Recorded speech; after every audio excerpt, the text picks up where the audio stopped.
This is the construct. It's our loading program. We can load anything from clothing to equipment, weapons, training simulations, anything we need. Everyone holds a perspective, the collective of which provides a combined consciousness, and this culture creates a societal narrative. The pervading or dominant narrative, whether conscious or wrong, is the official story that everyone has to live with, whether their own individual story is right or not. This naturally gives opportunities for alternative thought, spin-off ideologies, or even counter-dogmas. And so the pervading consensus is whoever's story is at the forefront or has authority in society has influence over the rest. What most people have forgotten is this sleight of hand is a story told by authority. The focus is on the power balance rather than what is true and what is real, with everyone holding a unique perspective. To hold the expectations of a fish to a tiger's behavior will lead to confusion, disappointment, and frustration. Comparative thinking can be dangerous on many levels, the most obvious of which is wasted energy. This happens when you compare expectations based on unfair comparisons. For instance, expecting to be a boxer in a fight when you have no prior boxing experience, or expecting to be smarter than a teacher who has decades of experience in education. If we delve further into this, we can acknowledge that not everyone is the same, nor does everyone have the same interests. And so someone who is passionate about cars or someone who is passionate about health and fitness will naturally be more inclined to be better in those areas as compared to someone starting at a baseline experience or difficulty level. This may seem like common sense, but it isn't so clear when situations of expectations come into play from an outside observer. It's the greatest moment of your life, man, and you're off somewhere missing. A deep philosophical question everyone should ask or indulge themselves in: is the experience that you shared, or the same experiences that others have partaken in as you, the same unique experience as yours? When we take the color red, two people who have healthy color vision will see the color red, and both will recognize it. But can we truly say, is that experience of red for one person the exact same experience for the other person? Do we know they both see the same thing? Or is the same thing different for both viewers, but both people label their experience as red? This is the true red pill, as you transcend the boundaries of the individual and recognize if they are based on confirmation biases or not. This helps us understand the root of each perspective by giving us the mechanism of conclusion. When we know how someone came up with the results, we can understand if both results can be categorized from the same origin point, and thus if they both have a similar structure or philosophy. It is crucial we recognize the motivations because in the context of the real world, we understand the whys behind the whats, something significant when you are trying to seek clarity and incentives or motivations. It is easy to enmesh ideas together as we are creatures of homeostasis, trying to understand the world around us through simple labels, as we have done so for a long time. But the difference between the distinction of shared results and the distinct philosophies is what gives us the depiction of the answer and the incentives behind the explanations. It helps us understand if our service providers are trying to upsell us or trying to help us by providing us recommendations. It tells us if politicians are trying to resolve critical issues or clutching on to our vulnerabilities. An influencer, like a politician and much like the salesman, uses information you provide to them to create the narrative that you live in while offering the promise to a solution that is seemingly your resolution. Most people don't think two ways about this, but gaining clarity into your influence helps you understand your prejudices if you care to live through truth rather than impressions. Knowing and acknowledging that someone's experience is unique and as correct as yours, whether being completely different or the same as us, helps us understand the truth behind the reality, which is made up of an accumulation of perspectives. This is the truth behind an unbiased black pill.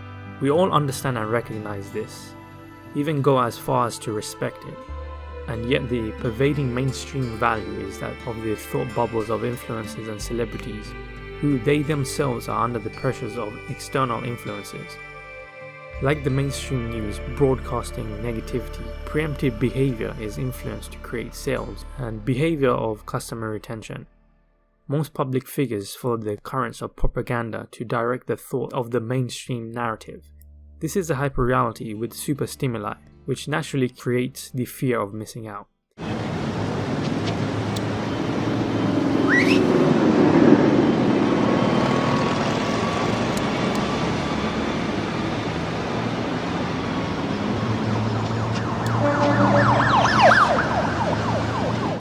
Yet, when we take a step back and properly evaluate our values, they do not always line up with the collective. And so our perceptions, values, self-awareness is in conflict with the new normal. Our natural instinct to fit in has a difficulty finding its bearings. The solution conveniently is ready for us to consume. The same solution where the problem originated from. Recognizing this root grants us the chance to effectively adjust our value systems, adjust unrealistic expectations, recognize our anxieties, and influence our behavior to productively get the most out of our cards that we have been dealt. When we know our corporeal limitations, we acknowledge where we are, what we have to do to overcome them, or how we can interchange them for something of equal value. Identifying with your condition takes away your power from you because you provide an excuse whether it is warranted or not. You put yourself into the mindset of a victim. Before we are born, we are a ball of potential energy. As a child growing into adulthood, we influence our genes and our physiology, and yet at some point we forget our ability of having an influence over our conditions. This is because we feel safe within our identity and having a level of certainty. Humans fear change, but change is inevitable as nothing stays the same throughout time. This is why it is important not to focus on the destination as compared to the journey. The journey is the only place that can really exist, and when you get to your destination, it is like a painting. It is never complete. Rather, the definition becomes a state of being that embodies the destination. Fixating to a point of reference is the comfort zone. It is a hinge the ego takes in order to protect itself from the unknown, to prevent growth while keeping you safe. The obligation is yours. The responsibility is yours.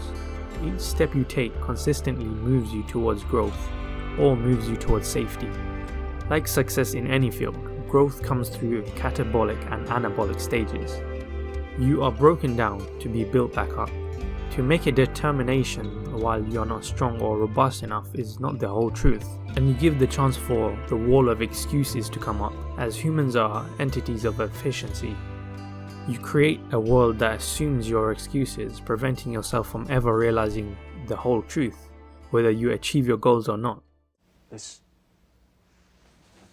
isn't real. What is real? How do you define real?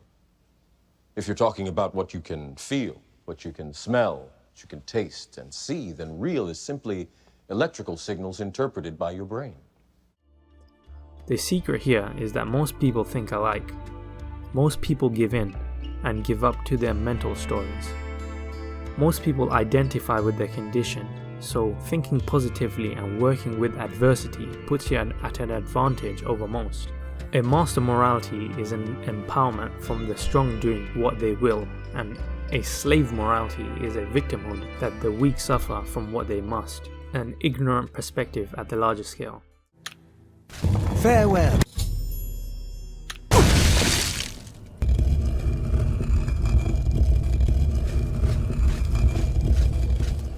May you rest in peace. Each person has the opportunity to exercise the free will towards either direction, regardless of wherever you start off. Garnering appreciation for the positive in your life affords you the energetic capital to ride the currents of either direction. When you steer the rudder in the direction of the current, you accelerate your growth potential as compared to trying to improve your life with a pessimistic or negative mindset, which is different than trying to reinstate blue pill optimism. The law of attraction, or the laws of probability, work in your favor to your mindsets, because the energy you output, whether conscious or subconscious, works regardless of the direction of your perspectives as time continues. So in the real world, negativity may translate to missing opportunities at the last moment, at a critical juncture. But from your observational standpoint, you could not comprehend this because you do not have this point of reference. The same mindset that dictates your performance can also be compared to people who complain. Complaining uses energy and reinforces your mental story. But someone who does not give in to excuses or complaints does not reinforce this story, nor do they waste crucial energy, which can be used to create the reality they truly desire. Again, this is highly dependent on your motivations, as being intrinsically focused gives unconditional authority over the world around you while eradicating the fear of being blindsided, with compared to having an extrinsic focus which places the power on others. And we cannot control others, we can only control ourselves. A point the naive blue-pilled mindset misunderstands and tries to manipulate. This, as you can guess, plays into the people we have around us as well. If anything is more significant, as we are tribal creatures. The dominant narrative we consume has a neurological impact on our behavior and our potential. It is important we understand what we consume, as that will dictate what we can produce and our potentials alongside our limitations, whether negative or positive. Through an empowered positive mindset, we come to know our limitations not as a boundary, but at the forefront of our evolution and growth. It is what has helped us travel the continents, the seas, produce train lines, form cities, and take steps towards reaching space and the planets. Each teacher has experience that they use to assist their education. A good teacher is able to form their questions with the principles of integrity to the questions of their students. However, most teachers simply follow the textbook and form their understanding around the paradigm of answering questions into a contextual box, which is able to reference a textbook answer.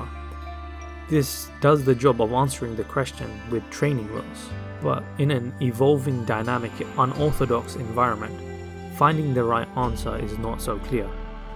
For instance, an engineer who builds train lines can teach their students the key features of a functioning train line. Though, when the students are required to build a train where there are mountains, changes in elevation or temperature, it can become challenging, as although the teacher has taught the student how to build train lines, we have not factored in that the education is based within a metropolis setting where there are no mountains or little changes in elevation.